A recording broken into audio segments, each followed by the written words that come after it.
A paz do Senhor para os irmãos mais uma vez, amém? Deus seja louvado porque Jesus ressuscitou, vivo está e Ele habita no meio de nós pelo seu Espírito Santo. E é por isso que nós celebramos o seu nome, porque o Senhor morreu na cruz do Calvário por nossos pecados, mas a cruz não pôde impedir, não pôde deter o Deus Criador dos céus e da terra. O sepulcro não conseguiu deter o Criador dos céus e da terra. O Senhor vivo está e caminha no meio de nós. Aleluia. Abra sua Bíblia, por gentileza, em Atos, capítulo de número 27. Deus seja louvado. A sua presença é real em nosso meio e por isso nós damos graças ao Senhor, porque estamos certos que se Cristo está conosco, nós iremos vencer no nome de Jesus. Atos, capítulo de número 27, a partir do verso 14. Diz-nos assim o texto sagrado: mas não muito tempo, mas não muito depois, deu nela um pé de vento, chamado Euroaquilão. E sendo o navio arrebatado e não podendo navegar contra o vento, dando de mão a tudo, nos deixamos ir à toa. E correndo abaixo de uma pequena ilha chamada Clauda, apenas pudemos ganhar o batel. E levado este para cima, usaram de todos os meios, cingindo o navio. E temendo darem a costa na Sirte, amainadas as velas, assim foram à toa. E andando nós agitados por uma veemente tempestade, no dia seguinte aliviaram o navio. E ao terceiro dia, nós mesmos, com as nossas próprias mãos, lançamos ao mar a armação do navio. E não aparecendo, havia já muitos dias, nem sol, nem estrelas, e caindo sobre nós uma não pequena tempestade, fugiu-nos toda a esperança de nos salvarmos. E havendo já muito que não se comia, então Paulo, pondo-se em pé no meio deles, disse: fora, na verdade, razoável, ó senhores, ter-me ouvido a mim e não partir de Creta, e assim evitariam este incômodo e esta perda. Mas agora vos admoesto a que tenhais bom ânimo, porque não se perderá a vida de nenhum de vós, mas somente o navio. Porque esta mesma noite o anjo de Deus, de quem eu sou e a quem sirvo, esteve comigo, dizendo: Paulo, não temas, importa que sejas apresentado a César, e eis que Deus te deu todos quantos navegam contigo. Portanto, ó senhores, tende bom ânimo, porque creio em Deus, que há de acontecer assim como a mim me foi dito. Amém? Os irmãos podem se assentar, dando glória a Deus pela sua palavra. Esse texto vai narrar uma das últimas viagens de Paulo. Desta vez, já não mais uma viagem missionária, mas uma viagem de prisão e de julgamento. O apóstolo Paulo está sendo transportado de Cesareia Marítima para Roma, onde ele haveria de ser julgado por causa da pregação do Evangelho de nosso Senhor e Salvador Jesus Cristo. O apóstolo Paulo está reunido, ou foi reunido, neste barco com mais de 200 homens, entre escravos, prisioneiros e livres. E nessa trajetória, Paulo tinha uma missão: chegar a Jerusalém. Por mais que o apóstolo Paulo estivesse sendo levado como prisioneiro, na verdade, havia uma palavra determinativa do céu para Paulo. Paulo tem que chegar em Roma. Havia já um pensamento de Deus sendo esboçado na vida de Paulo. Seja livre ou seja aprisionado, Paulo precisa chegar a Roma.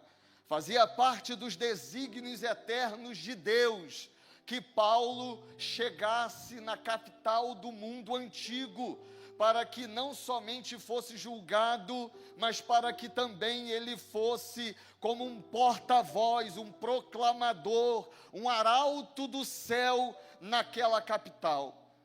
Paulo deveria chegar a Roma, contudo, no meio da trajetória, ou melhor, já no início dessa trajetória de ida ou de transporte de Paulo para Roma, se apresentou um grande pé de vento chamado Euroaquilão. Só o nome desse pé de vento já nos dá um arrepio na alma, porque não se trata de uma mera tempestade, se assim podemos chamar qualquer tempestade de mera. Não se trata de mais um vento que dá sobre as águas, que se formam grandes ondas e o barco ele é açoitado. Nós estamos falando de uma das piores tempestades que existiam no mar Mediterrâneo. Euroaquilão era um encontro de dois ventos, e quando esses dois ventos se encontravam e se chocavam, formava-se um tufão no mar Mediterrâneo, e ai daquele que estivesse navegando nessas águas, quando o Euroaquilão ele se levantava. Eu estou falando aqui, meus irmãos, nesta noite, não é de mais uma tempestade. Nós estamos falando aqui nessa noite, talvez, da pior tempestade que nós podemos conhecer. A tempestade foi formada de tal forma que chega um momento que aquele que está no leme do barco, aquele que está no timão do barco, ele não tem mais o que fazer. No meio dessa tempestade, o leme não consegue dar mais direção. No meio dessa tempestade, aquele que está no comando do barco não consegue mais traçar uma rota. Diz-nos o texto que, tentando fazer de todos os meios, de todas as formas, para dar um rumo para o barco, o comandante ele passa a deixar o barco ir ao léu, o barco ir à toa. Estamos falando de um momento em que o comando do barco sai das mãos dos homens. Estamos falando de um momento que a direção já não pode mais ser traçada, porque quando olha para o céu, diz-nos o texto, já não dá mais para ver nem sol, nem lua e nem as estrelas. Sabemos muito bem que uma das principais estratégias de um comandante de um barco, do capitão de um barco, para dar rumo para o barco, é olhar para o céu e, com base na posição das estrelas, entender em qual lugar ele está, em qual posição ele se encontra e como ele vai dar direção para o barco. Mas chega uma hora que os ventos são tão fortes, que as ondas são tão terríveis, que o comandante já não consegue mais traçar a rota e nem dar direção para o barco. Nós estamos vendo e nós vemos essa história, e quando lemos, nós não estamos falando de uma tempestade qualquer. O verso de número 20 deixa bem claro que todos os que estavam no barco, eu acho interessante que a última parte vai dizer, fugiu-nos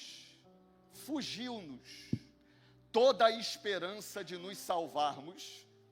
Existem momentos da vida, e esse não é qualquer momento, em que a vida é levada ao seu limiar, ao seu extremo, Quando nós olhamos para as circunstâncias e não vemos possibilidade, quando olhamos para o céu e não vemos direção, chega um momento que foge de nós a esperança de nos salvarmos. Estou falando de uma tempestade que assola a nossa existência e que estabelece um novo parâmetro para a nossa vida. A nossa vida já não tem mais para onde ir, nem um rumo para ser traçado. Todos os planos que foram traçados, toda a rota que foi estabelecida, chega um momento que tudo isso cai por terra. Tem gente que no decorrer da vida tem a sua vida totalmente planejada. Eu vou fazer uma faculdade, eu vou me formar, eu vou construir família, eu vou ter filhos, eu vou fazer uma pós-graduação, eu vou fazer um curso disso, um curso daquilo.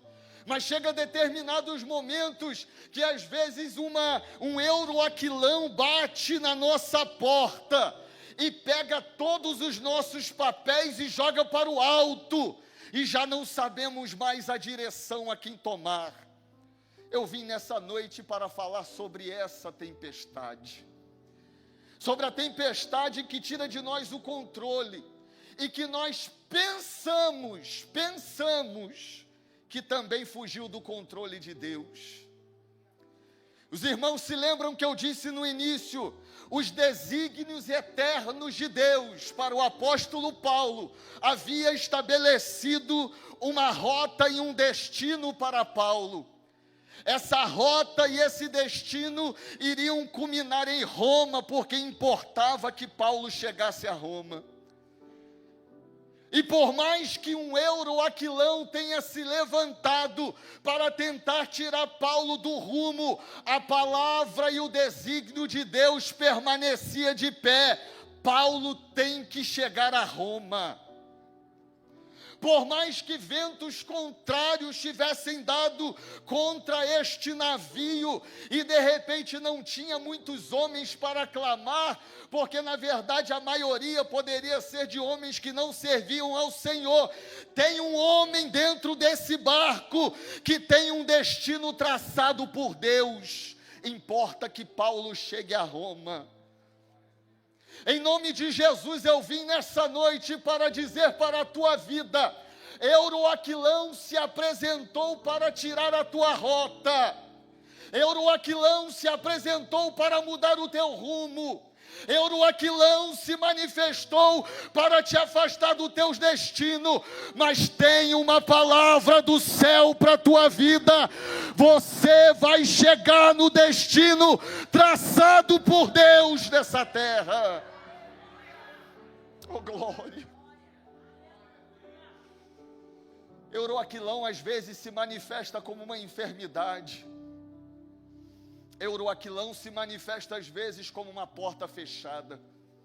Euroaquilão às vezes se manifesta com uma intriga traçada para tentar te tirar do rumo e te tirar do alvo.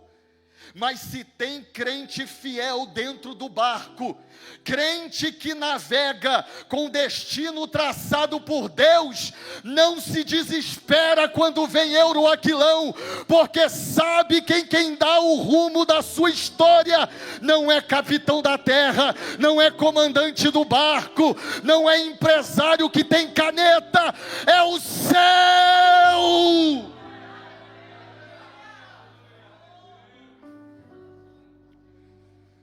O problema é quando olhamos para o céu e já não tem mais vista para o sol, para a lua e nem para as estrelas. O mar está revolto, o comandante não sabe mais o que fazer. Ao olhar para o céu, nem o céu se manifesta. O que eu vou fazer agora, se eu clamo e o céu não se manifesta? Existem momentos que Deus quer nos transportar para o seu destino traçado por Ele na sua eternidade, mas Ele permite que euroaquilão se manifeste na nossa vida. Você saiu para essa viagem com uma palavra, e eu preciso enfatizar isso para a sua vida. A palavra não caiu por terra por causa de Euroaquilão. Tudo aquilo que Deus um dia traçou para a sua vida não caiu por terra por causa de uma tempestade. Todos os planos estabelecidos na eternidade, no conselho eterno de Deus, eles não serão. Ou você acha que quando o Euroaquilão se manifesta, Deus fica correndo para um lado e para o outro, dizendo: e agora? O que eu vou fazer na vida dele? O trono de Deus não se abala quando o Euroaquilão se manifesta. Ou você pensa que Deus, Ele manda reunir um conselho, o que vamos fazer com ele e com ela? Ora, o Euroaquilão se manifestou. Irmão, a angústia pode ter batido a tua porta, mas a angústia não chegou no trono, porque Deus não fica angustiado com provações terrenas. Deus permanece assentado no seu trono, e a palavra que Ele liberou para a sua vida é: vai chegar a Roma. Euroaquilão pode ser um contratempo na tua vida, mas não vai tirar você do destino traçado por Deus. Mas eu estou falando para crentes de carne e osso. O escritor de Atos, que nós acreditamos que seja Lucas, muito provavelmente estava nesse barco, porque ele se coloca dentro da situação. Ele diz: fugiu-nos. Eu estou dentro dessa situação. Se ele está dizendo fugiu-nos, Paulo está incluído nessa afirmativa. Fugiu-nos toda a esperança de nos salvarmos. Quando Paulo vai escrever a sua carta aos Coríntios, ele vai dizer: irmãos, eu não quero que vocês desconsiderem as aflições que nos sobreveio na Ásia, porque nós combatemos, nós lutamos, e eu cheguei a um ponto que até da vida eu me desesperei. Nós estamos falando de um dos homens que são um dos maiores representantes do cristianismo. E ele se volta para a igreja de Corinto e diz para eles: vocês acham que eu sou de ferro? Não sou, porque eu também me desesperei da minha vida quando o mal se abateu. Qual é a diferença então do cristão e do ímpio no meio do Euroaquilão? A diferença do cristão e do ímpio no meio desta provação é que no meio do Euroaquilão, o anjo de Deus se manifesta para o crente e diz: não temas. Crente até entra desesperado no quarto para orar,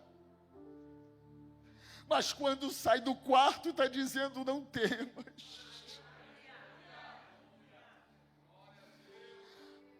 A gravidade da tempestade ainda continua, mas o crente que caminha com Deus no meio do Euroaquilão vai andar igual doido, dizendo: vocês estão com medo da vida, mas eu declaro: não temas.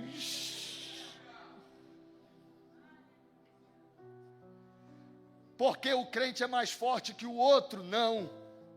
Porque o anjo do Senhor se apresenta no meio da tempestade para dizer: não temas.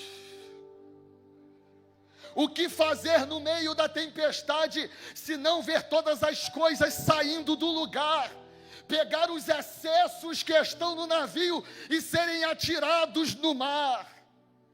O que fazer no meio da tempestade, se não ver as coisas desestruturadas, desestabilizadas? Há uma desconexão mental, já não se raciocina mais com clareza, já não se pensa mais como vai decidir os próximos passos, mas o anjo de Deus vai se manifestar e vai dizer para você: calma, pensa, raciocina, porque o Deus que traçou a tua rota vai garantir que você chegue no destino estabelecido por Ele na terra.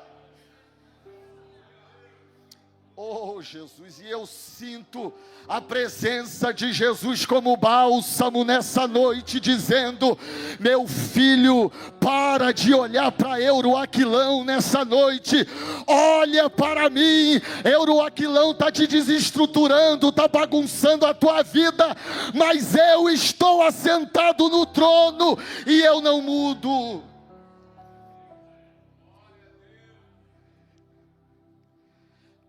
Eu amo essa história de crente que entra no secreto no meio da tempestade.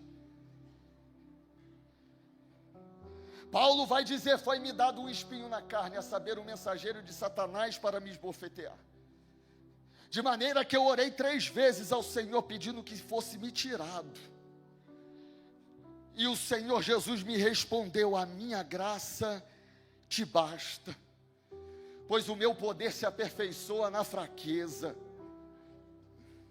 Você acha que depois dessa resposta, Paulo ainda levanta desesperado? Você acha que depois dessa resposta, Paulo se levanta aflito, dizendo: o que vai ser da minha vida?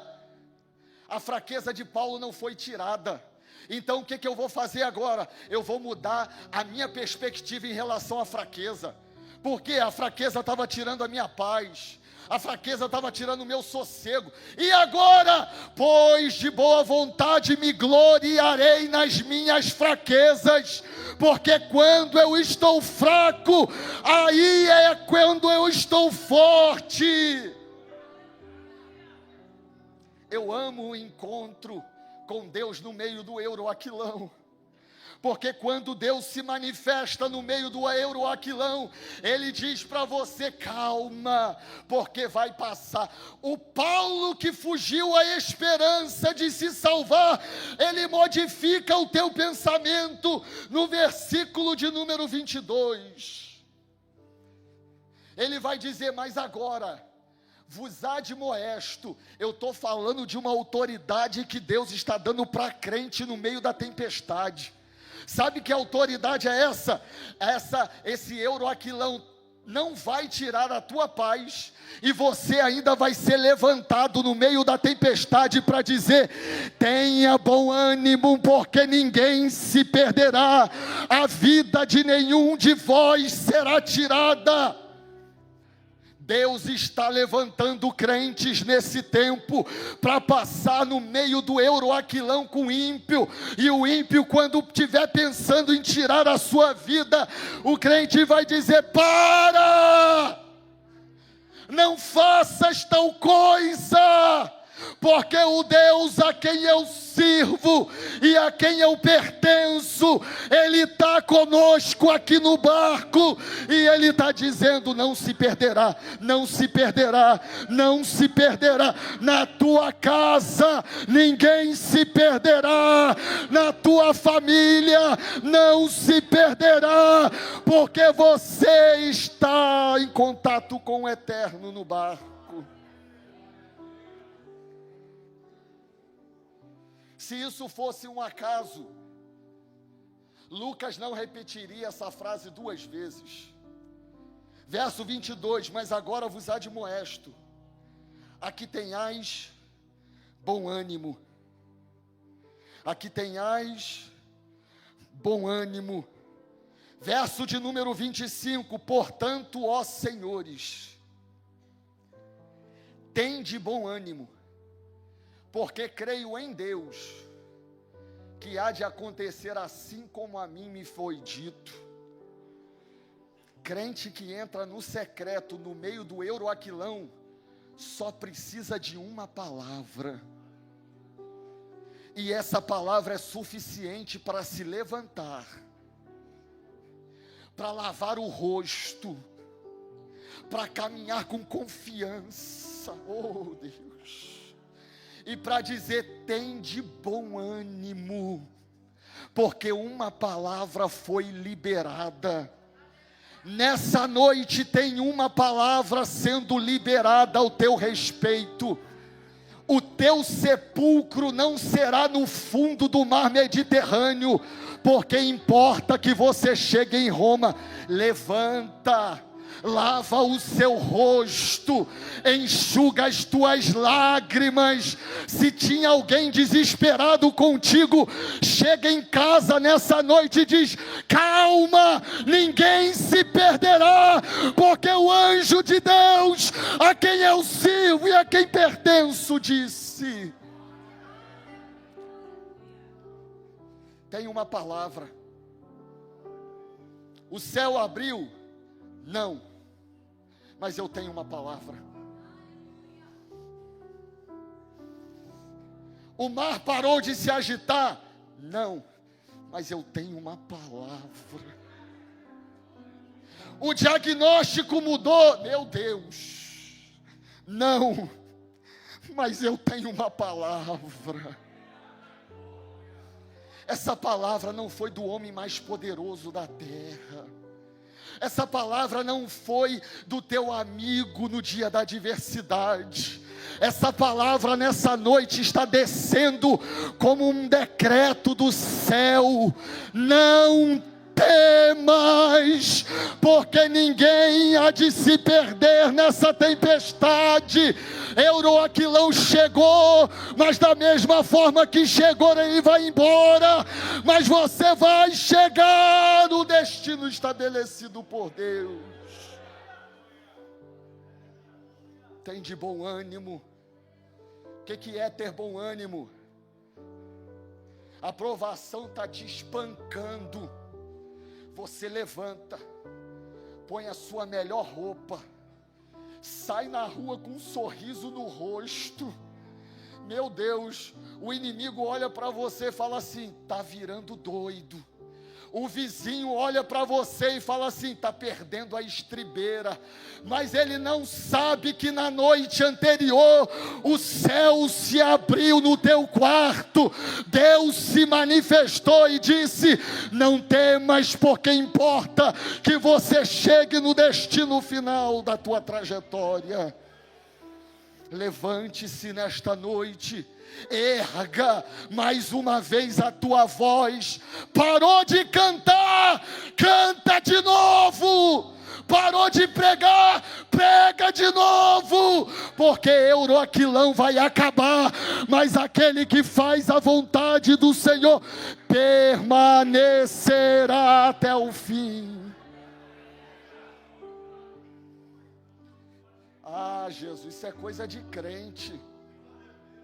Isso é coisa de crente. Paulo se levanta e ele vê que os homens ouviram o seu conselho, mas não estão seguindo ainda. Paulo olha e percebe que esses homens estão dias e dias sem comer. Paulo se volta para eles e diz: comam alguma coisa. Mas não é aquela última refeição.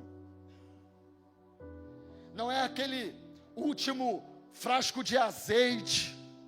Aquele resto de farinha que está sendo preparado pela viúva para que ela coma em seu filho e depois morra. Paulo está dizendo: no meio da tua aflição, assente-se à mesa e coma. Levante-se e reaja. Tem dias que você fala: eu não tenho força. Tira a força da tua fraqueza e reaja. Ergue-se e reaja. Coma o que tem no prato, como você tivesse um caminho a percorrer, e reaja. Paulo se assenta. Ele toma do alimento. Ele toma o pão e deu graças a Deus na presença do povo. Está todo mundo desesperado. E o crente que tem encontro com Deus no meio do Euroaquilão está partindo o pão e está dizendo: Senhor, muito obrigado. Obrigado pelo quê? O mundo pode perguntar. Obrigado pelo quê? Euroaquilão não é qualquer tempestade. Euroaquilão, quando chega, estabelece uma data de encerramento da história. Quando o Euroaquilão se apresenta, Euroaquilão já se manifesta com uma determinação: não vai passar desse dia. E Paulo está dando graças no meio do Euroaquilão. Meu Deus, que mistério é esse? Que o crente no meio da tempestade está partindo o pão e está dizendo: Senhor, eu te dou graças. Certa vez eu ouvi uma mensagem aqui dizendo a respeito de Jesus tendo partido o pão e dado graças. Por que Ele dá graças? Ele dá graças porque primeiro o Senhor é o provedor de todo alimento, e segundo, porque Jesus sabia que cruz não era término de história, a cruz era um novo começo na história da humanidade. Se eu fosse você, eu chegava em casa hoje, ia juntar com a tua família no meio do Euroaquilão e diria: Senhor, eu te agradeço pelo fôlego de vida, eu te agradeço pelos livramentos, mas Euroaquilão está batendo, mas Euroaquilão não tirou ainda o teu fôlego de vida, Euroaquilão não tirou a tua esperança, Euroaquilão não removeu a tua perspectiva em Cristo Jesus. E tendo dado graças na presença de todos, o mundo vai ter que ver crente dando graças a Deus no meio da tempestade. O mundo vai ter que notar o crente dizendo: Deus seja louvado no meio da aflição. Por quê? Porque crente que entra no meio do Euroaquilão sabe que tempestade não é destino, tempestade é passagem. O destino foi estabelecido por Deus na eternidade e Ele há de cumprir na tua vida. Eu tenho esta palavra para o teu coração: entre nessa semana, mas entre nessa semana, às vezes a empresa dizendo: vai fechar, vai mandar todo mundo embora, você vai se levantar e vai dizer: calma, calma, tem de bom ânimo. Às vezes você está cercado de gente que carrega péssimas perspectivas, mas eu te convido a andar com a perspectiva do céu e não da terra. Você vai dizer: calma, tenha bom ânimo, o Deus que me chamou para uma obra, Ele não vai me enterrar no meio do mar. O Deus que me chamou para uma obra já tem reservado para mim um porto seguro na sua presença. Calma! Jesus vai te fazer chegar no destino traçado por Ele na tua vida. Você não precisa planejar dar cabo da tua vida. Jesus vai te fazer chegar no destino traçado por Ele. Você não precisa pensar o que você vai fazer para resolver essa questão. Jesus já tem o destino traçado para a sua vida. Euroaquilão é processo de crente, mas não é destino final. O destino final é a palavra que já foi liberada para a sua vida. Que Deus te abençoe no nome de Jesus.